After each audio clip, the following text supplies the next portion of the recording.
சிண்டு. தமிழக வெற்றி கழகத்துடைய தலைவர் அதனுடைய கட்சியின் கொடியை இன்று அறிமுகப்படுத்தியுள்ளார். அந்த கட்சியின் கொடியில் 2 யானை சிம்பிள்களும் ஒரு வட்ட வடிவிலே வாகை பூ கொண்ட ஒரு சின்னத்துடன் அந்த கொடி அறிமுகப்படுத்தப்பட்டுள்ளது.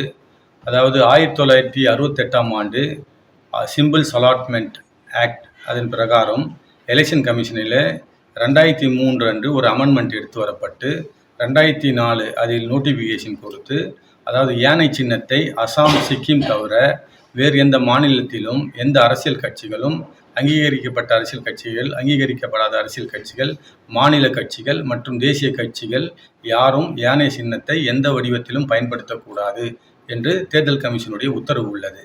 இந்த கட்சியினுடைய கொடியை வடிவமைக்கும் போது இது சம்பந்தமாக இந்த சட்டம் அவர்களுக்கு கவனத்திற்கு வந்திருக்காது என்பது தெரிய வருவதனால் எங்களுடைய கட்சி தலைமை, மத்திய தலைமை அந்த கட்சியுடைய தலைமையுடன் நேரடியாக தொடர்பு சொல்ல வைக்க சொன்னார்கள்.